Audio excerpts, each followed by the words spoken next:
Guys, good evening and welcome to India studies platform. कैसे हैं आप लोग और कैसा रहा आज का इवनिंग का सेशन? आज इवनिंग में पहला मॉक टेस्ट हुआ था और वो मॉक टेस्ट आप लोगों को ऐसा नहीं है कि बहुत आसानी से प्रीवियस ईयर मिल जाए। वो क्वेश्चंस हमने खुद डिज़ाइन करे थे आपके लिए सिर्फ। तो अगर आपने वो मॉक टेस्ट नहीं दिया है तो देना शुरू कर दें उसको।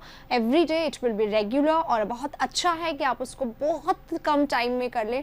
यही आपको एग्ज़ाम के लिए बहुत ज़्यादा रेडी बनाएगा। चलिए शुरू करते हैं आज के क्वेश्चन को स्टार्ट करने से पहले like everyday I would say you कि आप क्या करें। एक तो अपना टाइम मैनेजमेंट करिएगा गाइस, टाइम आपका मैनेज रहे, हर क्वेश्चन को आप अटेम्प्ट करें और अगर किसी क्वेश्चन में कुछ भी नया कंसेप्ट, नया वर्ड, कुछ भी नया मिल जाता है तो just note it down into a register. For that you need to have your register with you. आपका रजिस्टर, आपका पेन आपके पास रहना चाहिए सो दैट कि जब भी कोई नया चीज़ आपके पास आता है आप उसको नोट करें। ठीक है, चलो शुरू करते हैं। थोड़ा सा स्पीडी भी रहूँगी और थोड़ा सा ब्रीफ भी रहूँगी क्योंकि अब मॉक टेस्ट में आप लोग बहुत दिन से दे चुके हैं प्रीवियस ईयर, तो अब मुझे ऐसा लगता है कि अब आपको पूरा टेस्ट करने की ज़रूरत है। आइए शुरू करते हैं हमारे क्वेश्चन नंबर 1 को। स्क्रीन पे आ गया है आपका क्वेश्चन नंबर 1।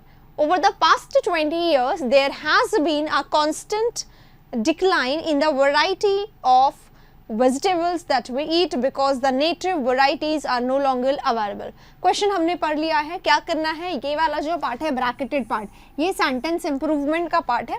इसको हमें इम्प्रूव, या तो हम इसको इम्प्रूव करेंगे और अगर हमें लगता है सही है तो हम इसको नो इम्प्रूवमेंट भी कर सकते हैं। आइए देखो, ओवर द पास्ट 20 years, अब देखो 4 ऑप्शंस हैं। अब हमें सबसे पहले टेंस चेक करना पड़ेगा क्योंकि ये पास्ट है दोनों और ये दोनों प्रेजेंट है। तो आगे वाला जो सेंटेंस है दैट वी ईट और नेटिव वैरायटीज आर, ये दोनों हमें अश्योर कर रहा है कि सेंटेंस तो प्रेजेंट ही है। प्रेजेंट है तो इसे कट कर दो, इसे कट कर दो। राइट नाउ इसके साथ बीइंग, इस खुद बी का पार्ट होता है तो बी के साथ बीइंग का यूज नहीं किया जाता है। राइट कब यूज किया जाता है? पैसिव में। आगे कोई वर्ब का थर्ड फॉर्म होना चाहिए, उसके लिए नहीं है। हैज के साथ वर्ब का थर्ड फॉर्म आ सकता है तो हैज प्लस V3 यहाँ पे दिया हुआ है।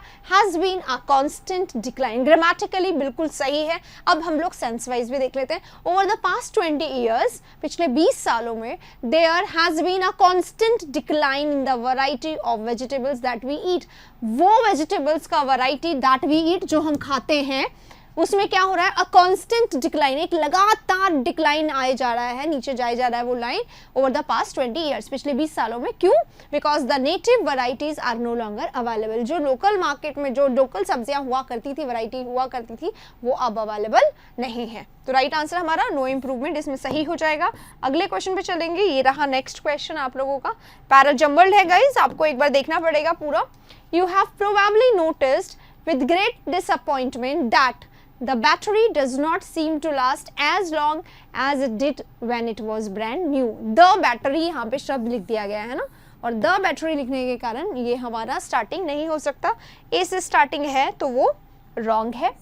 B को पढ़ते हैं। partial charging is just fine for, partial charging is just fine, सिर्फ ठीक है partial charging for lithium ion batteries के लिए ठीक है। सी में लिखा हुआ है smartphone users are forever in search of longer battery life के लिए सर्च में रहते हैं smartphone users, but unfortunately battery capacity inevitably declines with age. समय के साथ साथ बैटरी कैपेसिटी कम होते जाती है।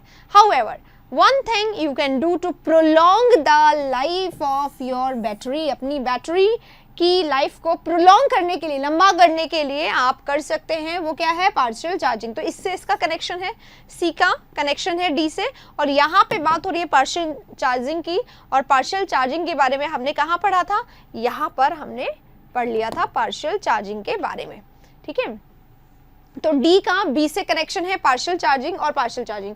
यहाँ पे बोला जा रहा है कि धीरे धीरे कम होता जाता है ना। और इसमें देखो, you have probably noticed with great disappointment that the battery does not seem to last as long as, ये इसी के बात को और एम्फेसाइज कर रहा है कि मतलब जो बैटरी कैपेसिटी है वो धीरे धीरे क्या करती है? खत्म होते जाती है। ये पढ़ लिया हमने। और उसके बाद सी के बाद ए का पेयर है और डी के बाद बी का पेयर है। ये हम लोग देख रहे हैं, डी बी का पेयर और सी ए का पेयर। तो हमारा राइट आंसर ये ना होगा, राइट आंसर ये होगा क्योंकि डी बी का पेयर ये 100% श्योर है और डी बी के पेयर होने के कारण हमारा राइट आंसर बी होगा और ए नहीं होगा, ठीक है। चलिए अगले क्वेश्चन पे चलेंगे, सेकंड हो गया, यहाँ पे थर्ड क्वेश्चन है बेनिवोलेंट का एंटोनिम हमें करना है। अगर कोई पर्सन बेनिवोलेंट है, आज सुबह की क्लास में शायद हम लोग इस वर्ड को कर रहे थे, बेनिवोलेंट अगर कोई व्यक्ति है तो बहुत ही ज़्यादा हेल्पफुल, बहुत ही ज़्यादा काइंड, अल्ट्रुइस्ट, दूसरों की मदद करने वाला, दूसरों के बारे में सोचने वाला व्यक्ति है, हेल्पफुल है, काइंड है, जेनरस है ना, लिबरल है, जेनरस है, फ्रेंडली भी हो सकता है, हेल्पफुल है, इसलिए तो यहाँ पे हमें एंटोनिम करना है और एक को छोड़कर सारे के सारे इसके सिनोनिम्स है। तो बहुत आसान हो गया। स्टिंगी कौन होता है? One who is stingy is really माइजर, who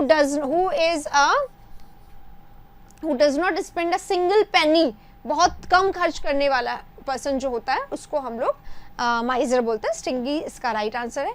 अब चलेंगे नेक्स्ट पे, 3 हमारा क्वेश्चन यहाँ पे कंप्लीट होता है, 4 पे चलेंगे। क्वेश्चन नंबर 4 है गाइस, 4 में है call a spade a spade. Call a spade a spade बहुत बार कर चुके हैं ये एरिया हम लोग। कॉल अ स्पेड का मतलब होता है स्ट्रेट फॉरवर्ड अपनी बात कहना, सीधी बात, बिना किसी सर्कमलोकेट करे, बिना किसी बात को घुमाए हुए, not beating about the Bush, not beating around the Bush. मतलब क्या होता है? घुमा फिरा के बात कहना। और कमिंग टू द पॉइंट का मतलब सीधी सीधी बात कहना। तो call a spade, coming to the point, ये सब एक ही जैसे है ना। और इसका राइट आंसर स्ट्रेट फॉरवर्ड अपनी बात डायरेक्टली कहना, लैश आउट अनकाइंडली नहीं, say things that are untrue no, plan to attack someone नहीं। तो इसका राइट आंसर क्या होगा? Say the truth about something, सच कहना किसी के भी बारे में। हाउ अनप्लेजेंट इट वॉज, बिना किसी ये सोचे कि बुरा लगेगा भला लगेगा, चाहे अच्छी बात हो चाहे बुरी बात हो, स्ट्रेट फॉरवर्ड अपनी बात को रखना इज दिस। अगले वाले क्वेश्चन में चलेंगे, नंबर 5 पे। ये रहा नंबर 5 आपके सामने। क्या करना है? अच्छा, पैसेज हमारे सामने आ गया नंबर 5 पे। ये जो क्लोज टेस्ट है गाइस, एज इट इज हमारे एक एग्जाम में इसी क्लोज टेस्ट पे बेस्ड पैराजंबल भी आया था। आइए इसको करते हैं और पूरा देखिएगा। ये क्लोज टेस्ट जो है ना, आप समझ लीजिए, क्लोज टेस्ट में 5 क्वेश्चंस आते हैं और 5 में से कई बार 2 और कई बार 3 क्वेश्चंस, या तो 2 क्वेश्चन या फिर 1 क्वेश्चन, यही वोकैबुलरी के आते हैं। बाकी अक्सर जो क्वेश्चंस हैं वो किसके आते हैं? वो आते हैं उसके ग्रामर के। तो ग्रामर के क्वेश्चंस बहुत ज़्यादा है, इसलिए ग्रामर आपको बहुत अच्छे से आनी चाहिए, ठीक है। प्रॉपर एकदम बेस से क्वेश्चंस आते हैं। आइए मैं दिखाती हूँ कैसे। At the age of 94 Harbhajan makes barfi only on order and people come to collect the freshly made barfi at her dash. Barfi बनाती हैं वो एट द एज ऑफ 94 और लोग उनके डैश पर फ्रेशली मेड बर्फी कलेक्ट करने के लिए आते हैं। कहाँ पर? हर क्या है हमारा? हर हमारा एडजेक्टिव है, पॉजेसिव एडजेक्टिव, और उसके जस्ट पहले एट लिखा हुआ। प्रेपोजिशन, प्रेपोजिशन को क्या चाहिए? नाउन चाहिए। और एडजेक्टिव किसके लिए आता है? नाउन के लिए आता है। तो यहाँ पे रिजाइडिंग लिविंग होता है, रिजाइड करना लिविंग होता है, या तो ये पार्टिसिपल हो सकता है या ये वर्ब भी हो सकता है, तो ये भी आ सकता है। रेजिडेंशियल AL लग रहा है, AL लगकर क्या बन जाता है? एडजेक्टिव। रेजिडेंट डॉक्टर होते हैं, वहीं रहने वाले रेजिडेंट डॉक्टर। तो रेजिडेंट भी एक तरीके कैसे डॉक्टर्स? रेजिडेंट, एडजेक्टिव ही होता है ये भी, ठीक है ना। जैसे इंटेलिजेंट है, T लग के एडजेक्टिव और CE लग के नाउन है ना, इंटेलिजेंस नाउन होता है, तो यहाँ पे ये भी नाउन है। तो at her residence is the right answer here. Residence यहाँ पे आ जाएगा। अगले question, the most remarkable thing is she manages everything her own. वो अपने आप से ही सारा चीज मैनेज कर लेती हैं। तो हर ओन ये नाउन हो गया, ये हमारा एडजेक्टिव हो गया। अब ये भी पढ़ा था, यहाँ पे क्या आएगा? प्रेपोजिशन। कौन सा प्रेपोजिशन आएगा ये हम लोग यहाँ पर देख लेते हैं।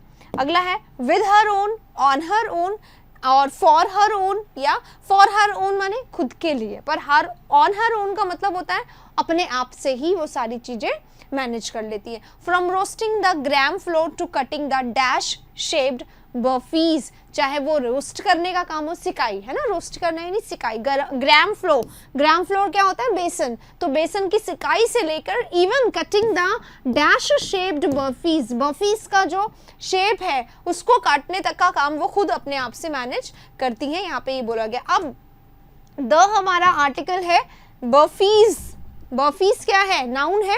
तो कैसी बर्फीज? Dash shaped. शेप्ड हमारा एडजेक्टिव है, इसके लिए हमें यहाँ पर एडवर्ब चाहिएगा। सारे एडवर्ब है एलवाई लग के। अब चारों वर्ड है, इनमें से हमें एक को चुनना, यानी ये वोकैबुलरी का क्वेश्चन भी है। तो परफेक्टली, ट्रूली, हार्डली या हैप्पीली। हार्डली यानी नो, तो नो हार्डली शेप्ड, ये कोई सेंस नहीं देगा। हैप्पीली बर्फीज के बारे में बात करें, इंसान के बारे में बात नहीं करें, इसलिए हैप्पीली वर्ड यहाँ पे गलत हो गया। Same here with truly, truly और हैप्पीली ह्यूमन क्वालिटीज हैं, दोनों गलत हो गई। परफेक्टली शेप्ड बर्फीज, परफेक्टली बहुत परफेक्टली कटी हुई, फाइनली चॉप्ड होता है जैसे सब्जियां होती है, वेरी फाइनली चॉप्ड, बहुत ही अच्छे तरीके से कटी हुई। तो इस तरीके के वर्ड्स नॉन लिविंग के लिए भी आते हैं, तो ये राइट आंसर इसका हो जाएगा 7।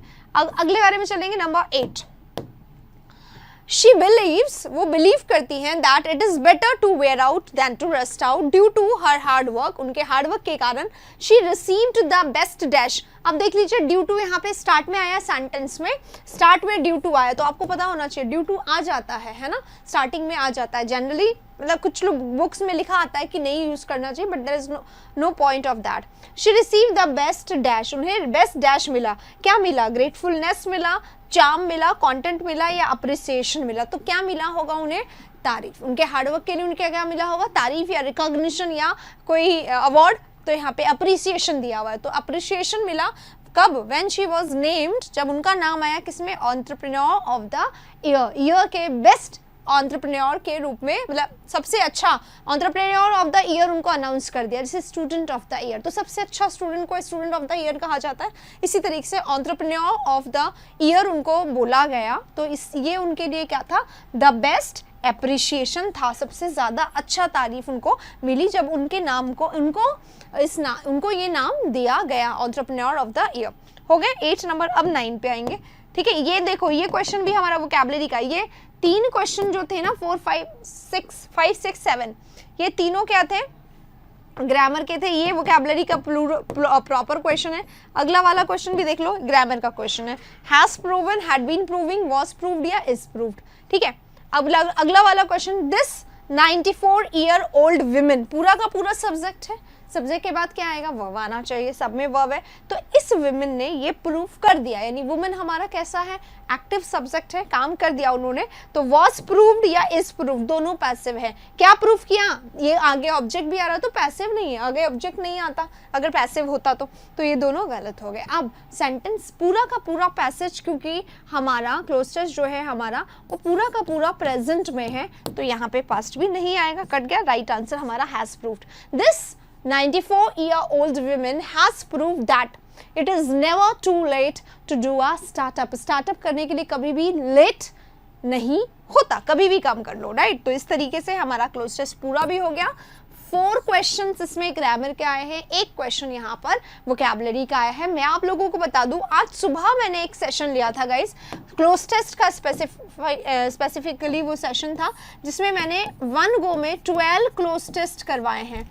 The number of cloze test are 12 there, ठीक है। 12 क्लोज टेस्ट मैंने करवाए और मेरे पास पूरे के पूरे 50 क्लोज टेस्ट, वहाँ पे 50 से ज़्यादा क्लोज टेस्ट है जो हम लोग नेक्स्ट सेशन में कर सकते हैं।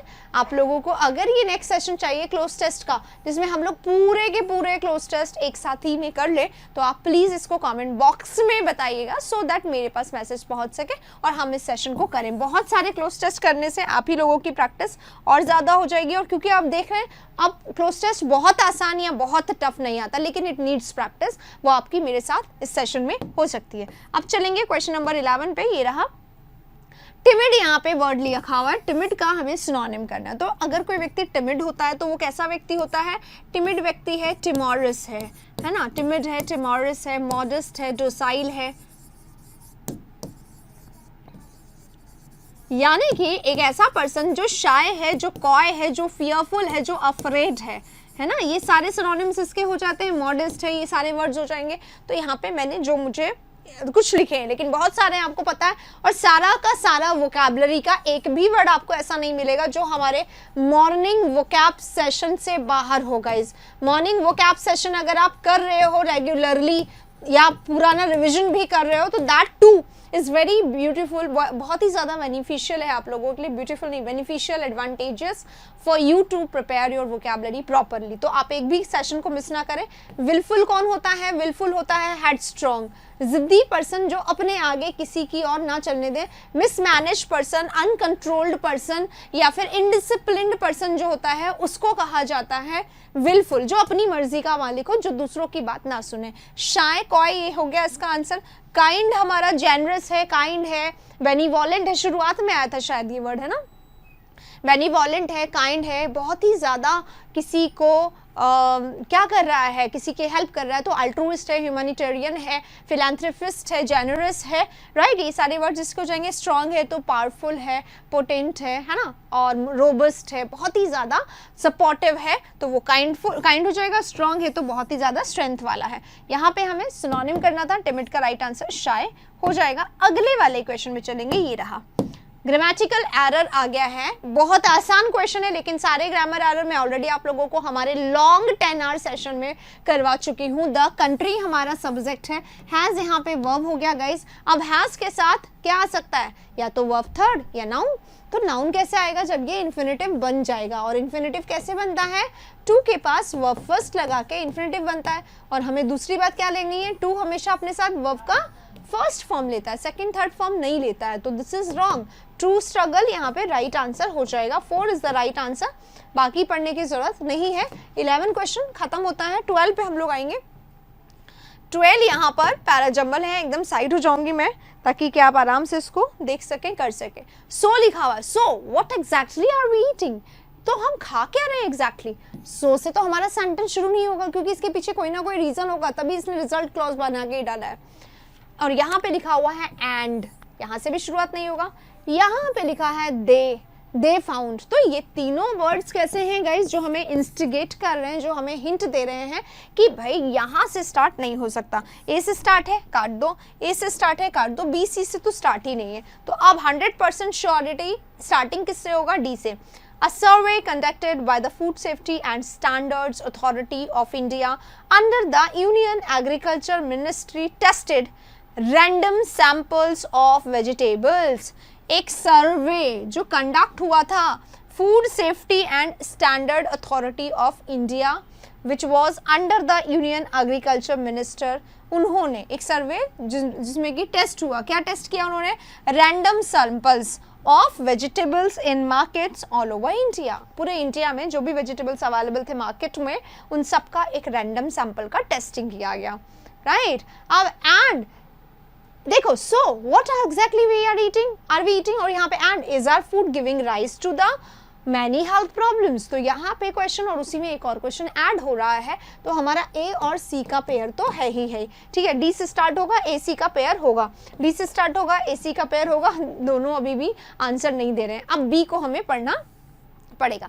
दे फाउंड, उन्होंने पाया, किसने, जिन्होंने रिसर्च किया, है ना। तो अब हमारा आंसर आ गया, ए सी का पेयर भी बनेगा, डी से स्टार्टिंग भी होगा, लेकिन डी का भी पेयर बनेगा, that is B. D B A C is the right answer. इसलिए राइट आंसर हमारा this part second is right answer and third 4 इसलिए गलत हो गया क्योंकि बी को डी से बहुत दूर कर दिया गया है। So the right answer is second and only second is the right answer, क्योंकि सेकंड में ही दोनों पेयर हैं, बाकी किसी में नहीं है। इसी के साथ 12 नंबर क्वेश्चन हमारा खत्म हो गया। अब चलेंगे हम लोग क्वेश्चन नंबर 13 पे। मैं एक बार और आपको यहाँ पे बता दूं कि हमारा जो पैराजम्बल है वो बहुत ज़्यादा ट्रिक बेस्ड होता है। मैंने बहुत सारे सेशंस करवाए गाइस जो पैराजम्बल के हैं, ट्रिक बेस्ड हैं। आप प्लीज़ पैराजम्बल का प्लेलिस्ट देख लीजिए, वहाँ से इसको कंफर्म कर लीजिए, आराम से प्रैक्टिस आपकी हो जाएगी। अगला वाला question, the Indian cricket team, ये हमारा सब्जेक्ट है। और वॉज डन क्या है, पैसिव, ठीक है। इट वॉज डन, इसे कराया गया। It was done by me, इसे किया गया है मेरे द्वारा, right. It was done by me, मेरे द्वारा इसे किया गया है, तो इट वॉज, इस काम को मेरे द्वारा किया गया। Indian team was done, Indian team को किया गया, वेरी वेल, बहुत अच्छा किया गया किसी के द्वारा। क्या ये सेंस दे रहा है, Indian team was done, no.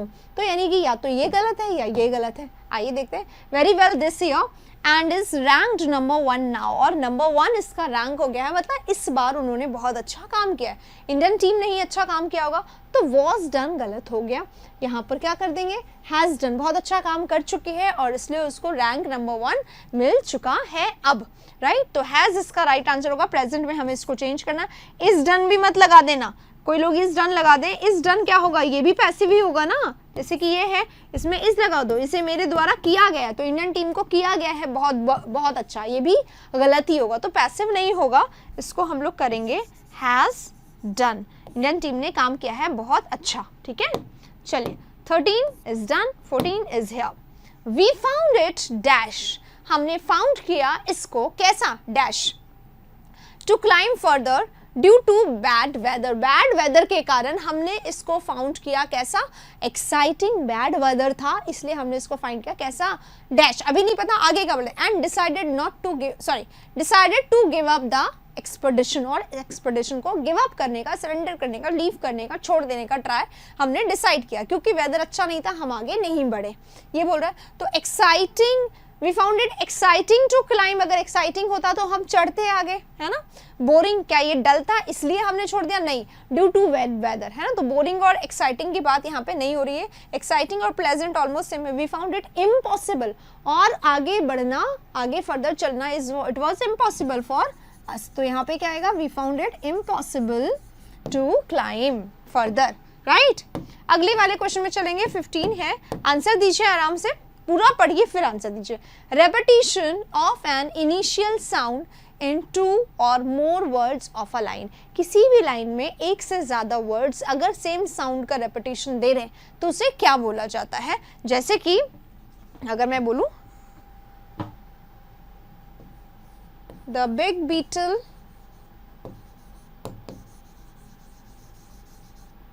Bit the bad beetle, ठीक है, the big beetle beat the bad beetle. अब देखिए यहाँ पे साउंड कौन सा रिपीट हो रहा है, B B B B B, ठीक है। तो repetition of an initial sound, सबका इनिशियल साउंड है, इनिशियल यानी शुरुआती साउंड जो है वो सबका सेम आ रहा है। 2 और more words of a line, एक ही लाइन है, इसके 2 से ज्यादा, या तो 2 या 2 से ज्यादा वर्ड्स अगर एक ही लाइन के रिपीट होते हैं तो इसे क्या कहा जाता है। क्या ये राइम है, नो। राइम क्या होता है, last word, twinkle twinkle little star how I wonder what you are, तो ये जो लास्ट का वर्ड है ना वो रिपीट होता है तो उसको राइम कहा जाता है, राइम स्कीम बोलते हैं उसको। रिदम क्या होता है, रिदम इज दिस, पूरा म्यूजिकल नोट में चल रहा है उसको बोला जाता है। एलिट्रेशन इज रिपीटेशन, तो रिपीटेशन हो गया स्टार्टिंग इनिशियल साउंड का रिपीटेशन। और एसोनेंस क्या होता है, एक्चुअली एसोनेंस होता है same repetition of an initial sound in 2 और मोर वर्ड्स, पर यहाँ पे क्या रखेंगे, repetition of a vowel sound, repetition of a vowel sound, अगर वॉवल पूछेगा तो एसोनेंस, और अगर यहाँ पे आ जाए repetition of a consonant sound, ठीक है, कॉन्सोनेंट साउंड, तो ये क्या बन जाएगा, कॉन्सोनेंस। एक्चुअली एलिट्रेशन के ही 2 पार्ट्स होते हैं, एलिट्रेशन के 2 पार्ट्स होते हैं, दोनों में ही रिपीटेशन ऑफ बिगिनिंग साउंड होता है ना, repetition in the beginning sound, पर एक होता है वॉवल का, एक होता है कॉन्सोनेंट का, वॉवल वाले को एसोनेंस और कॉन्सोनेंट वाले को कॉन्सोनेंस कहा जाता है। में भी कभी भी आ जाए, टकरा जाए तो आपको थोड़ा सा पता होना चाहिए, जब आप एसोनेंस पढ़ रहे हो तो कॉन्सोनेंस भी पढ़ लो, ठीक है। चलिए, तो राइट आंसर इसका एलिट्रेशन हुआ। 15 क्वेश्चन खत्म हो गया, 16 पे चलते हैं। इनकरेक्टली स्पेल्ड पूछा है हमसे, किसका गलत स्पेलिंग है। अनसरपासेबल क्या होता है, जिसको थोड़ा सा भी हम लोग 1 डिग्री एक्सटेंड भी नहीं कर सकते, थोड़ा सा भी नहीं बढ़ा सकते हैं।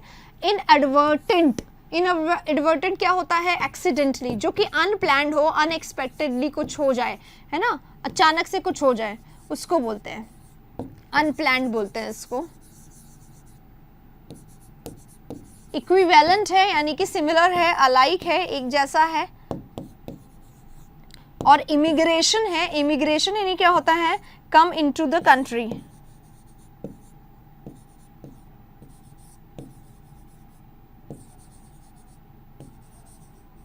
ठीक है, अब इमिग्रेशन में क्या होता है, IMM आता है, और यहाँ पर ये गलत स्पेलिंग है, तो हमें रॉन्ग स्पेलिंग ही ढूंढनी होगी, इमिग्रेशन, इमिग्रेशन। और एक होता है एमिग्रेशन, बिल्कुल सेम स्पेलिंग, बस EMM। तो ये वाला जो होता है ना हमारा ई वाला, ये होता है आई इन के लिए, अंदर आने के लिए, और ये होता है ई फॉर एग्जिट, बाहर जाने के लिए। जैसे कि इम्पोर्ट होता है ना, इम्पोर्ट में क्या होता है, दूसरे कंट्री से सामान हमारे कंट्री के अंदर आता है। एक्सपोर्ट होता है, हमारे कंट्री से सामान क्या होता है, एग्जिट होके बाहर जाता है दूसरे कंट्री में। इसी तरीके से हमेशा इसको याद रखें, ठीक है। तो राइट आंसर, इमिग्रेशन का स्पेलिंग यहाँ पे गलत है, राइट कर देंगे, 4 is the right answer. Number 17 पे अब हम लोग चलेंगे। Raveena asked her little brother where are you going to play, कहाँ जा रहे हो खेलने के लिए। अब क्योंकि डायरेक्ट से इनडायरेक्ट बनाना है तो हमें ध्यान रखना है यहाँ पे WH है गाइस। जब भी WH होगा ना, कॉमा इन्वर्टेड कॉमा की जगह कोई भी कनेक्टर नहीं आना चाहिए। नहीं आ रहा है, पहली प्रॉब्लम सॉल्व। WH अपनी जगह नहीं बदलता है डायरेक्ट से इनडायरेक्ट बनाते समय भी, तो यहाँ पे जगह नहीं बदली गई, शक्ल भी नहीं बदली गई है, ठीक है। अब RU है तो ये RU जो है ना, यानी कि पहले हेल्पिंग वर्ब है फिर हमारा सब्जेक्ट है। तो जब हम सब्जेक्ट है, जब हम डायरेक्ट से इनडायरेक्ट बनाए तो हम इसमें एक क्रॉस का निशान लगा दें ऐसे करके, यानी कि सब्जेक्ट आएगा अब पहले, WH के जस्ट पहले सब्जेक्ट आएगा, है ना, और फिर हमारा हेल्पिंग वर्ब आएगा। इस तरीके का स्ट्रक्चर होना चाहिए। वेयर ही वुड, अब वुड करेंगे क्या, विल है क्या, नहीं, प्रेजेंट टेंस है, आर है, वॉज हो जाएगा, where he was going to play, he was going to play इसमें है, इसमें विल लगा दिया है, इसमें भी वॉज गोइंग टू प्ले है तो सही।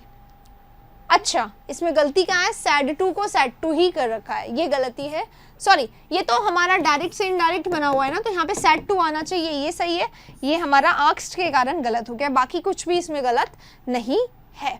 Raveena said to her little brother where he was going to play, नहीं नहीं नहीं नहीं, इनडायरेक्ट नहीं है, आई एम सो सॉरी, ये तो इनडायरेक्ट नहीं है, ये डायरेक्ट सेंटेंस है, हमें इनडायरेक्ट बनाना है, तो राइट आंसर ये हो जाएगा आस्क्ड, ठीक है, राइट आंसर ये नहीं होगा, सेट टू कर दिया, यस। चलिए 17 हो गया, 18 में चलेंगे, ये रहा हमारा 18 क्वेश्चन। इडियम पूछा है बी बिहाइंड द टाइम्स। अगर कोई व्यक्ति बिहाइंड द टाइम्स, इसका मतलब क्या है, वो अलर्ट नहीं है, वो ऑलवेज सपनों में खोया रहता है, वो ओल्ड फैशन्ड है, या वो बहुत ओल्ड हो चुका है। बिहाइंड द टाइम्स है, आप समय के साथ चलिए, ये बोला जाता है ना। तो अगर कोई व्यक्ति समय के साथ नहीं चलता है तो उसे क्या कहा जाता है, बहुत ज़्यादा ओल्ड कहा जाता है या बहुत ज़्यादा ओल्ड फैशन कहा जाता है। इसका आंसर नहीं बता रही हूँ मैं, हर रोज़ मैं आपको एक क्वेश्चन देना आप शुरू कर रही हूँ। It is a question of the day. Idioms क्योंकि मैं ऑलरेडी आप लोगों को बहुत ज़्यादा करवा चुकी हूँ, तो now it is your time to answer. This is the question of the day. आपको क्या करना है, बहुत सिंपल काम करना है, कमेंट बॉक्स में इसका आंसर बताना है। ये दोनों तो एलिमिनेट हो गए, यू हैव चॉइस, ये दो ऑप्शंस है, इन दोनों में से कौन सा इसका राइट आंसर होगा ये आप मुझे बताएंगे, नॉट नाउ, कमेंट बॉक्स में, ठीक है। चलिए आगे बढ़ते हैं। क्वेश्चन नंबर 18 यहाँ पे खत्म होता है। क्वेश्चन नंबर 19 ये रहा, one who examines accounts officially, वो व्यक्ति जो अकाउंट्स को ऑफिशियली एग्जामिन करता है, देखता है, चेक करता है। Aviator associated with aviation company, है ना, एयर वाली जो कंपनी होती है उनको कहा जाता है। कलेक्टर जो टिकट कलेक्टर होते हैं उन्हें कहा जाता है। रेडिएटर जो रेडियोलॉजिस्ट होते हैं उन्हें कहा जाता है। और ऑडिटर जो हमारे अकाउंट्स को ऑडिट करते हैं, स्पेशली इंस्पेक्शन करने आते हैं, उन्हें कहा जाता है। राइट, तो 4 is the right answer here. अब चलेंगे 20 नंबर क्वेश्चन पे। 20 नंबर हमारा एक्टिव से पैसिव है, और एक्टिव से पैसिव में बहुत आसानी से हमें क्या करना होगा, सिर्फ वर्ब को देखो, प्रेजेंट टेंस जो है वो प्रेजेंट में ही रहेगा, सिर्फ हमें क्या चेंज करना है, हमें इसको पैसिव बनाना है। आर लेइंग को पैसिव में कैसे करेंगे, आर बीइंग हो जाएगा, है ना, इसको हम लोगों को चेंज करना है। लेड, आर बीइंग लेड कर देंगे, है ना। लेइंग है ये रखना, कीप वाला है, इसका सिनोनिम कीप होता है, और ये टीवी होता है गाइस, ध्यान रखिएगा, ट्रांसिटिव वर्ब होता है, इसलिए इसने आगे अपने ऑब्जेक्ट लिया है ना। ले, ये मेन वर्ब है, इसीलिए आईएनजी लग गया है। तो आर बीइंग लेड यहाँ पर है, ये हमारा वर, ये हमारा वर, ये हमारा विल। तो राइट आंसर प्रेजेंट में ही रखना है, एक ही आंसर है, कोई बहुत ज़्यादा इसमें प्रॉब्लम नहीं है क्वेश्चन में, ये सबका सही होना चाहिए। 20 क्वेश्चन पे आ गए, एक बार बस ऐसे ही बता दीजिए जनरली कितने सही कितने गलत आप लोगों के हुए हैं, और अगर गलत हुआ है तो उस क्वेश्चन नंबर को नोट कर लिया करें, ताकि कि आपका एक भी प्रॉब्लम एग्जाम में ना आए, ठीक है। अगला क्वेश्चन, हेवनली का स्पेलिंग है, एडवाइजेबल का स्पेलिंग है, हैरिस का स्पेलिंग है, और डिस्पोजेबल का स्पेलिंग है। हमें क्या करना है, इनकरेक्टली छांटना है। हेवनली इज करेक्ट, एडवाइजेबल होता है, एडवाइज पूरा बोला जाता है, एडवाइजेबल भी कम बोला जाता है, तो ई को उड़ा दिया जाता है। जैसे चेंजेबल है ना, चेंजेबल पूरा बोला जाता है, चेंजेबल, ठीक है, तो चेंजेबल में ई लिखा जाता है, लेकिन एडवाइजेबल में मिक्स कर दिया जाता है, एडवाइजेबल, तो ये ए आता है, ई उड़ा दिया जाता है। इसी तरीके से डिस्पोजेबल, ई उड़ा दिया जाता है, ए को मिक्स कर दिया जाता है, डिस्पोजेबल, राइट, ये बोला जाता है, इसलिए यही इसका राइट आंसर होगा। बाकी तो सब सही है। हैरिस में सिंगल आर डबल एस आता है। हैरिस करना, किसी को हैम्पर करना, किसी को इरिटेट करना, किसी को बॉदर करना, परेशान करना, ट्रबल करना, ठीक है। नेक्स्ट, टॉर्चर भी होता है हैरेस का सिनोनिम, क्योंकि हैरेस कहीं ना कहीं मेंटल, किसी को परेशान करना मेंटली बहुत ज्यादा, उसको भी कहा जाता है इसलिए। अब है conspicuous, if something is conspicuous it is going to be noticeable, it is noticeable. ये कैसा है? कॉन्स्पिक्यूअस है, नोटिसेबल है, और कैसा है? अपैरेंट है, अपैरेंट है, विजिबल है, क्लियर है, इसको बोला जाता है। अपैरेंट है, ऑब्वियस है, दिखेगा ही ये तो, क्लियर है, क्या करना है? एंटोनिम करना है। अब कॉन्स्पिक्यूअस है यानी अनकॉन्स्पिक्यूअस यानी नॉट क्लियर, हमें क्या करना है? Not clear. अपैरेंट, नोटिसेबल, यहाँ पे लिखा हुआ ये दोनों। अच्छा, ऑब्सक्योर क्या होता है? ऑब्सक्योर है, वेग है, क्रिप्टिक है ना? ये सिनोनिम्स लिखते जाया करें गाइस, आप लोगों की बहुत प्रैक्टिस होगी। क्रिप्टिक है कोई चीज़ कैसा है? एनिग्मेटिक है यानी कैसा है? अनक्लियर है, यानी कैसा है? वेग है, यानी कैसा है? एम्बिगियस है ना, यानी इक्विवोकल है। एम्बिगियस है यानी इक्विवोकल है।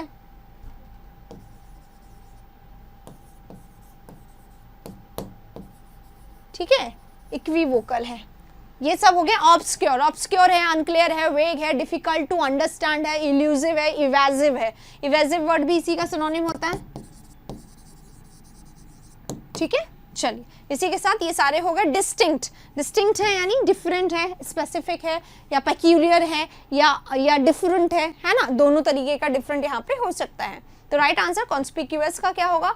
एंटोनिम क्योंकि करना है, ये रहा विजिबल है, और ये है अनक्लियर। अनक्लियर है, समझ में नहीं आ रहा है, ऑब्सक्योर है, इवेसिव है, एम्बिगियस है, एनिग्मेटिक है, वेग है, क्रिप्टिक है, ये सारे इसके हो जाएंगे। तो राइट आंसर हमारा ये होगा सेकंड। अब चलेंगे 22 हमारा हो गया है यहाँ पर 23 पर।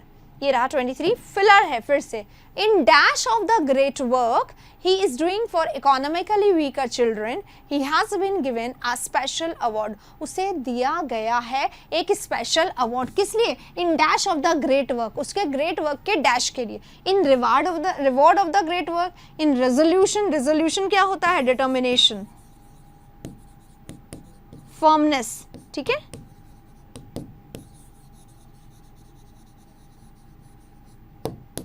ठीक है। रिकॉग्निशन, रिकॉग्निशन इज पहचान, रिकॉग्निशन इज रिस्पेक्ट, रिस्पेक्ट। तो उसको ग्रेट वर्क के रिकॉग्निशन के लिए जो कि वो कर रहा है इकोनॉमिकल फाइनेंशियली वीकर चिल्ड्रन के लिए, उसके लिए तो रिवॉर्ड अवार्ड नहीं होगा, in recognition of the great work, उसकी पहचान के लिए, है ना, उसको एडमायर करने के लिए ये बोला, तो रिकॉग्निशन होगा, रिवॉर्ड और अवार्ड यहाँ पे नहीं होगा। अगले वाले में चलेंगे, क्वेश्चन नंबर 23 हो गया। 24, Swami Vivekananda's vast knowledge of eastern and western culture. Swami Vivekananda का जो वास्ट नॉलेज है ईस्टर्न और वेस्टर्न कल्चर का, वो अपील कर रहा है, किया है किसको? टू ऑल दोज, उन सभी को अपील किया। प्रेजेंट टेंस नहीं है, पास्ट है ना। हु कम इन कॉन्टैक्ट्स, जो कि कॉन्टैक्ट्स में है, तो यहाँ पे प्रेजेंट टेंस है, contacts is no word, come in contact होता है कॉन्टैक्ट में आना, तो क्या होगा? पास्ट टेंस करेंगे सबसे पहले, प्रेजेंट को काट देंगे, प्रेजेंट है, ये पास्ट है। विच कॉन्टैक्टेड, तो पीपल के लिए विच नहीं आएगा, कट कर देंगे, ये प्रेजेंट है, कट कर देंगे, और कॉन्टैक्ट्स गलत दिखा हुआ है, गलत है। Who came in contact with him, जो उनसे कॉन्टैक्ट में आए, उनके लिए यहाँ पे बोला जाए। तो 24 राइट आंसर 4 होगा। अब हमारा आखिरी प्रश्न आ गया है यहाँ पर, ये रहा। अब हमें रिमॉर्स का सिनोनिम बताना है।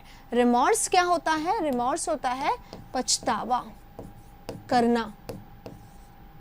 ठीक है, वर्ब है रिमॉर्स, पछतावा करना। अगर आप रिमॉर्स करते हैं तो आप रिपेंट करते हैं, आप रिपेंट करते हैं तो आप लेमेंट करते हैं, दुखी होते हैं, जो चीज हो चुका है उसके लिए पेनिटेंट होता है इसका। ठीक है, एंड सॉरो हो जाते हैं, कई बार दुखी हो जाते हैं जो चीज हो चुकी है उसके लिए। तो यहाँ पे affection, affection is the synonymous to love, synonymous to love, affection है, लव है, कोर्डियलिटी है, ये होता है। ठीक है, इंडिफरेंस, इंडिफरेंस मतलब having no impact of anything, कोई इम्पैक्ट, स्टोइक या अपैथेटिक। एंटीपैथेटिक, एंटीपैथेटिक तो ऑपोजिट होता है, अपैथेटिक लिखिए आप यहाँ पे ना, अपैथेटिक जिसपे कोई फर्क ही नहीं पड़ता है। रिग्रेट यानी क्या होता है? रिग्रेट करना भी, पछतावा होता है। और रिप्रोच करना यानी किसी को क्या करना? सेंज्योर करना, अगर हम किसी को सेंज्योर करते हैं तो हम उसको क्रिटिसाइज करते हैं, हम उसको चाइज, जितने आते हैं ना उतने लिखो मेरे साथ साथ, और बिल्कुल सुने नहीं, बिना सुने लिखो, क्योंकि बहुत सारे वर्ड्स आते होंगे। अगर हम किसी को रिप्रोच करते हैं तो हम उसको क्या करते हैं, हम उसको रेप्रीमेंड करते हैं, हम उसको और क्या करते हैं, हम उसको रिब्यूक करते हैं। रिब्यूक करना, रेप्रीमेंड करना, स्कोल्ड करना, चाइड करना, चस्टाइज करना, लैम्बेस्ट करना, इंसल्ट करना, एम्बैरस करना, ह्यूमिलिएट करना, सेंज्योर करना, विलीफाई करना, डिग्रेड करना, डाउनग्रेड करना, बहुत सारे और भी वर्ड्स होंगे। डिफेम करना, यस एग्जैक्टली, डिफेम करना, किसी को मतलब बुरा, किसी की इंसल्ट करना, किसी को बहुत ही किसी तरीके से भी निंदा करना, आलोचना करना, ये होता है रिप्रोच करना। तो इसके सिनोनिम्स, ये जितने भी वर्ड्स आए ना गाइज यहाँ पे या आज के सेशन में, मतलब मैं ये कहूँगी हर वोकैबुलरी सेशन में आया हुआ वर्ड वही होता है, वही वोकैबुलरी आता है हर पेपर में, जो हम लोग सुबह की क्लास में कर चुके हैं, उससे बाहर नहीं आता है। तो मैं फिर से बोलूँगी, वोकैबुलरी को एनहांस करने के लिए मॉर्निंग की क्लासेस जो हो चुकी हैं, जो रोज़ होती हैं, ज़रूर से देखें। अगर कोई समस्या, कोई परेशानी, कोई भी प्रॉब्लम आए तो आप मुझसे बात करें उसके लिए। और आज का आपका एग्जाम कैसा हुआ, ये मॉक टेस्ट कैसा हुआ, ये मुझे ज़रूर बताएं। एक बार मैं आपको दिखा देती हूँ क्वेश्चन ऑफ द डे, वो आप लोगों को आज मुझे आंसर बताना है। बी बिहाइंड द टाइम, ये आपका आज का क्वेश्चन ऑफ द डे है, जिसको आपको आंसर करना है। क्वेश्चन ऑफ द डे आप मुझे बताएंगे कमेंट बॉक्स में, ठीक है। तो इसी के साथ सेशन हमारा ओवर करते हैं। सुबह 8:30 बजे वोकैबुलरी के सेशन के साथ फिर से मिलेंगे। तब तक के लिए take care, thank you very much. अच्छा लगा हो लाइक ज़रूर कर दीजिएगा, और अगर ऐसा लगता है आपके किसी फ्रेंड का ये एग्जाम पेपर है तो प्लीज़ उसके साथ इसको शेयर करिएगा। मिलेंगे फिर से, तब तक के लिए take care, thank you very much.